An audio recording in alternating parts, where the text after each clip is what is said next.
이제 두 분이 남았는데 시간이 빨리빨리 가네요. 이번에는 개신교의 그 손실 장로의 신학대학교 교수님께서 해방과 독립의 어머니 종교에서 찾다의 개신교 여성 독립운동가들에 대한 소개를 해주시겠습니다. 네. 예, 감사합니다. 제가 준비한 걸 이렇게 시간에 맞춰서 건너뛰어가면서 읽겠습니다. 3.1운동이 시작되었을 때 개신교는 전래된 지 겨우 35년이 지났고 불과 25만의 교세를 가진 종교였다. 이는 당시 전체 인구 1.5%에 해당한다. 그러나 그 활약상은 명부 등재자 300만 명의 교세를 가진 당대 최대의 민족 종교였던 천도교와 전통 종교인 불교와 유교를 능가했다. 이것은 일제히 통계 자료 두 가지만 봐도 드러난다. 우선 운동 주체 세력이 뚜렷한 311개 지역 가운데 개신교 주도가 78, 그 나머지 이제 주도는 그런 숫자고, 또 다른 통계는 3.1 운동의 적극적 가담자의 집행 입감자, 그러니까 세포되어 투옥된 사람 수인데 1919년 5월 말까지 입감자 9,059명 중 개신교인은 1,983명, 천도교인은 1,363명, 이런 식입니다.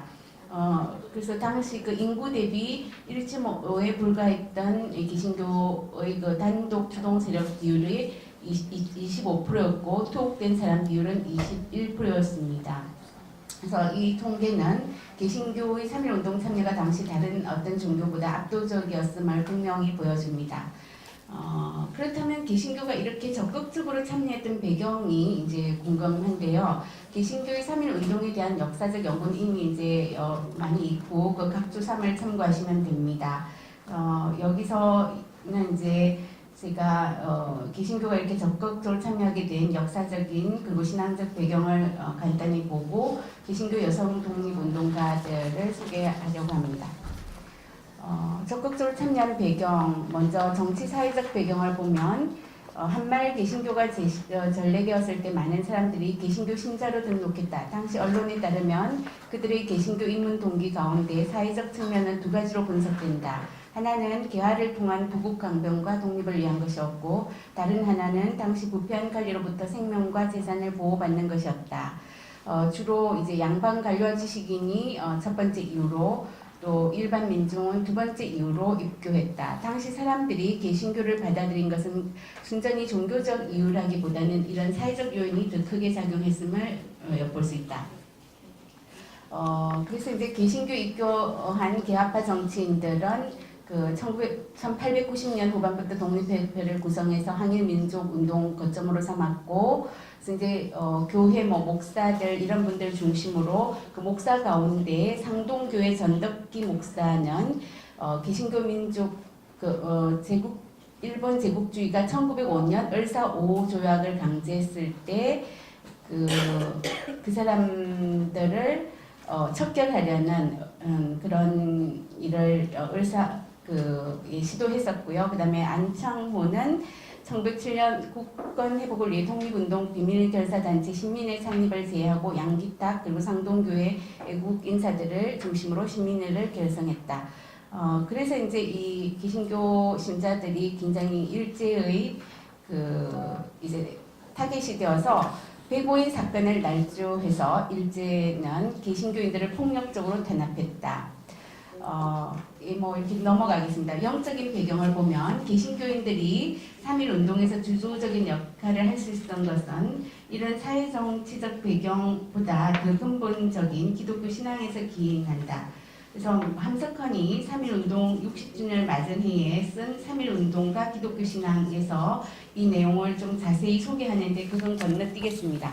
건너뛰고 그 다음 페이지로 넘어가서 그 두 번째 문단 남강 이승훈은 자수성가한 실업인으로서 오산학교를 설립했고 그 민족교육에 힘을 쓴 인물인데 3.1운동에서 주도적인 역할을 한 인물로 잘 알려져 있죠. 그래서 역사학자 이만열은 남강이 탁월한 민족운동가이며 교육자로서 활동할 수 있었던 동력은 바로 기독교 신앙이었다고 주장을 하고 이 이제 남강 이승훈이 십자가의 고난이라는 당시 그 평양 산정현 그 예배당 한석진 목사의 설교를 듣고 이제 예수를 믿기로 작정하고 이제 그 신앙을 기반으로 해서 남강 이성이 이렇게 그 민족 운동하는 걸 이렇게 소개하고 있습니다. 거기도 이제 넘어가겠습니다. 예. 그리고 이제 개신교, 예. 그래서 이렇게 남강 이성운도 이렇게 남강이 일제의 불의에 저항하고 민족의 독립을 위해서 십자가의 고난을 이렇게 사랑으로 껴안게 해준 것이 이제 기독교 신앙이었는데, 이 신앙이야말로 삼천리 강산을 뒤흔들고 전 세계에 파문을 던진 3.1운동 정신의 원천이었다고 이제 한석헌이 역설 했고, 이 기독교 십자가 신앙에서 민족의 고난을 기꺼이 짊어지고자 한 용기와 동력을 얻고 주도적으로 독립운동에 참여한 개신교 여성 이제 독립운동가들을 시간이 허락한 한에서 몇 분만 살펴보겠습니다. 한국 여성의 근대적 여건 사상은 18세기 이래 실학, 그다음 상공업 발달을 배경으로 태동해서 19세기 중엽 이후 동학, 개화 사상, 기독교 영향으로 남녀 평등 의식이 성장했다. 이어진 항일민족운동은 한국 여성의 근대적 의식의 성장의 보다 중요한 계기가 되었다. 독립을 위해 여성들은 일제에 대항해 무력항쟁, 정치적 저항, 경제진흥운동, 국제보상운동, 여성교육에 적극적으로 참여했다. 특히 1919년 이 3.1운동에 적극적으로 참여한 여성들은 남녀가 평등한 민주주의 공화정부 수립을 위해 항일민족운동을 하는 것은 남녀를 가리지 않는 국민의 의무로 여겼고, 4월 초 상해에서 수립된 임시정부의 민주헌법에는 남녀 평등이 명문화되었다. 여성들의 3.1운동 준비는 상대적으로 자유로운 해외에서 먼저 전개되었고, 만주 길림 그래서 그때 대한독립여자선언서도 순한글로 작성되어 발표되었고, 독도에서는 28 독립선언서가 발표되었다. 국내에서도 3.1운동 초기에 서울, 평양 이런 대도시에서 여성들은 주동적으로 참여했다. 여성들의 이런 적극적인 참여는 하루아침에 이루어진 것이 아니었고, 을미, 의병 이래 구국을 위한 여성들의 조직적 저항운동은 축적된 경험에서 비롯된다.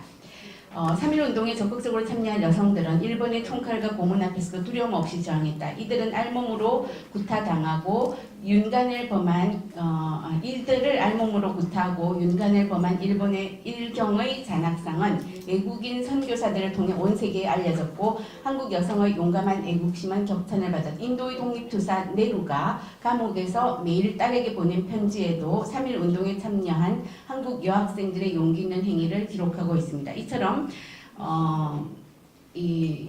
항일 독립운동에서 여성들의 활약은 두드러졌지만, 그동안 남성 위주의 역사 기술에서 오랜 세월 망각 속에 묻혀 있다가 3.1운동 60주년에 이르렀어야 비로소 여성 독립운동사가 별개 항목으로 발간되기 시작했고, 최근에 이르기까지 이제 지속적으로 많은 연구가 이루어져서 이제 이 수많은 여성 독립운동가들의 위대한 역사가 보게 되고, 오늘 우리에게도 귀중한 역사적 교훈과 도전을 줍니다. 개신교 여성이 이렇게 압도적인 어떤 이유는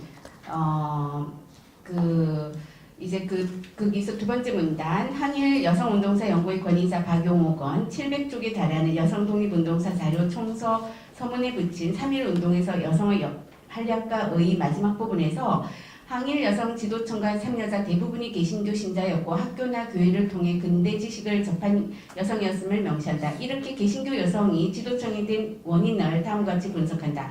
독립운동은 극비를 요하는 일이므로 기존의 조직 기반이 필요한 바, 개신교 신자들은 교회 조직을 독립운동 조직으로 전용할 수 있다. 이 학교는 대부분 종교교 학교, 특히 개신교 학교였기에 지식 여성은 대부분 개신교 신자들이었다. 근대 지식 여성 80% 이상이 개신교 학교 출신이었다. 그 밖에도 개신교에서 정규 학교 외에도 다양한 그 교회 교육을 통해서 신자들을 교육했기 때문에 근대 교육을 받은 여성들은 거의 개신교 교인이었다 해도 과언이 아니다. 그다음 3번 개신교 여성 독립운동가들 이야기. 기미 독립운동에 관한 불후의 고전인 한국 독립운동 지열사 저자 박은식은 하편 제18장에 부녀자와 아동들의 애국열이라는 제목을 붙이고 3.1 운동에 참여한 여성들을 소개한다. 10여 쪽의 짧은 지면에 언급된 여성들은 대부분이 그리스도인이다. 그는 이들을 예수교 신자라 부르고 있지만 위에서 언급한 역사적 정황상 대부분이 개신교 여성일 가능성이 매우 높다. 먼저 박은식이 기록한 여성 독립운동가들을 간략히 소개하고 그로부터 수십 년 후에 나온 여성 독립운동가 연구에서 극히 일부분만 선택해서 소개합니다. 박은식이 소개한 예수교 여성 독립운동가들. 3.1 운동 이후 예수교인들이 많이 체포되어 투옥되었다라는 기록과 함께 예수교 여성들을 구체적으로 소개한다. 그 가운데 세 가지 사례를 예시하면 다음과 같다. 공주군의 여학생 김유실은 예수교 계통의 영명여학교를 졸업한 학생으로 15살이다. 그녀는 독립운동에 참가했다는 이유로 외병에게 붙잡혀 무수한 악형을 받았으나 조금도 굴하지 않았다. 성천군의 김온혜 부인은 예수교 신자로 젊어서 가부가 되었는데 독립운동에 참여했다가 체포투옥되어 갖은 악형을 받았다. 11월 상순경 평양의 예수교 신도인 대한독립 부인의 회원 160명이 군자금을 모집한다는 소문이 있어 체포되어 감옥에 갇혔다. 박은식이 소개한 여성 이야기 가운데 가장 주목을 끈 것은 중국의 미국인 신문사 대륙보에 보도된 마리라는 이름을 가진 여성을 일경이 신문한 서류에 나오는 내용이다. 이 신문 서류는 한 서양 여자 선교사를 통해 대륙보에 알려졌다. 신문 내용에서 마리라는 여성이 가진 남녀 평등 의식과 독립운동의 동기는 3.1 운동에 주도적으로 참여한 당시 여성들의 의식세계를 잘 보여주는 것으로 소개할 가치가 크다. 너는 어째서 남자처럼 독립운동을 하려고 했는가? 라는 재판관의 질문에 마리는 다음과 같이 대답했다. 세상 모든 일의 성공은 모두 남녀가 공동으로 하는 데서 이루어진다. 좋은 가정은 반드시 부부가 함께 만들고 좋은 국가도 남녀의 협력으로 만들어진다. 한국 독립을 원하는 특별한 이유가 있는가? 라는 질문에 세 가지 이유를 제시한다. 한국의 행복, 일본 제국의 행복, 세계의 평화. 독립이 한국의 행복을 위한 것이라 함은 남녀노소 전 국민이 한 마음으로 독립을 원하고 독립을 원하지 않는 이는 한 사람도 없기 때문이다. 둘째, 독립이 일본 제국의 행복이 되는 이유는 일본이 아무리 통치하고 어떤 제압을 가해도 한국인의 반발을 끝내 면치 못할 것이므로 일본의 안전을 위해서 독립을 허용하는 것이 마땅하다. 셋째, 한국과 일본이 충돌하면 극동에 평화가 없고 세계에도 평화가 없다. 따라서 세계 평화를 위해서도 한국 독립에 응해야 한다고 마리는 재판관 앞에서 당당하게 주장했다. 마지막으로 마리가 독립운동에 참여하게 된 동력인 그의 신앙을 보여주는 신문 내용을 살펴보자. 미국을 믿는가? 무력에 의지하려는가? 아니면 평화회의인가? 당시 그 파리에 있었던 평화회의 라는 재판관의 질문에 마리는 다음과 같이 대답했다. 우리는 하나님을 믿는다. 우리는 미국을 믿는 것도 아니고 또 무력에 의지하려 하지도 않는다. 이런 사람이 하는 것이고 성패는 하늘에 달린 것. 내가 비록 영약하고 무능하지만 반드시 국가를 위해서 힘쓸 것이다. 마리의 신문 기록을 소개한 후 박은식은 다음과 같은 소감을 붙인다. 고상하고 위대한 여인이 일본인 관리에게 용서받지 못했을 것이라는 점은 분명히 말할 수 있다. 이와 같이 한국은 이미 부활하고 있다. 여자 영걸도 남자와 다를 것이 없다. 그리고 이제 송죽결사대 김마리아는 이제 독립을 위해 헌신한 위대한 개신교 여성 지도자인데요.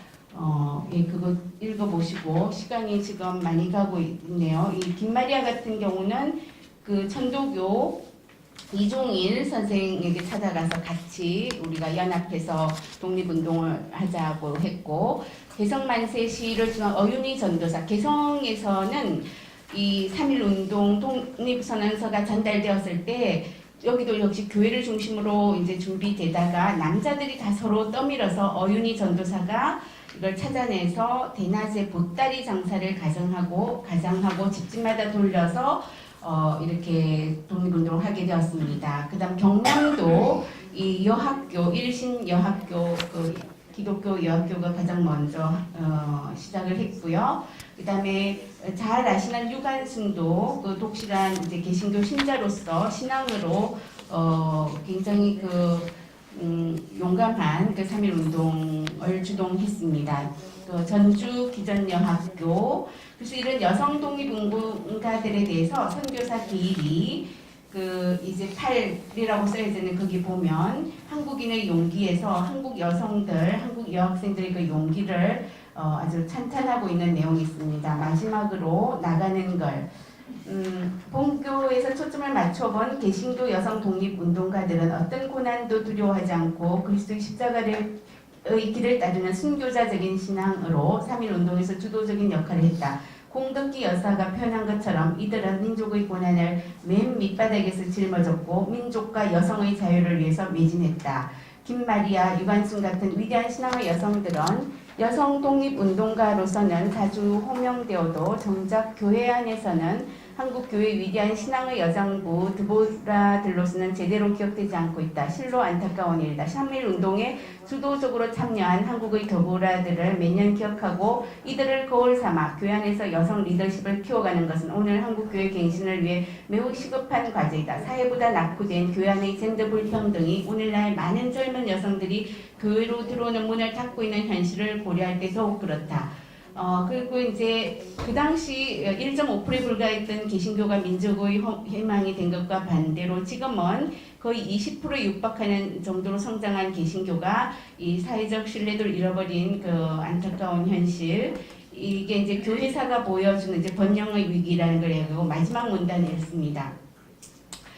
오늘 개신교의 모습은 우리의 신앙 선조들의 높은 선조들이 높은 정의감으로 3.1운동에 투신하고 어려운 일을 위해 이웃 종교와 열린 연대를 이루고 교회 안에 유폐되지 않고 민족을 위해 헌신함으로써 높은 사회적 공신력을 쌓았던 것과 극명한 대조를 보인다. 이제 한국 개신교가 바닥에 떨어진 공신력을 회복하기 위해서는 신앙의 힘으로 3.1운동에 헌신했던 위대한 여성 독립운동가들과 남녀 신앙 선조들의 위대한 신앙의 유산에서 지혜와 용기를 배워야 한다. 개혁이 필요한 종교가 비단 개신교만이 아니라는 사실은 이웃 종교인들도 공감하는 이 시대 종교의 슬픈 현실이다. 지금 여기 자매로 연대의 손을 마주잡은 여성들이 이웃 종교 전통과 역사에서 덕과 지혜를 서로 배워 일제강점기의 시대를 밝히는 불꽃이 되었던 여성 독립운동가들처럼 이 시대의 종교개혁 그리고 분단을 극복하여 미안의 독립을 완성하는 통일의 여정에서도 희망의 등불을 밝힐 수 있기를 기원합니다. 감사합니다.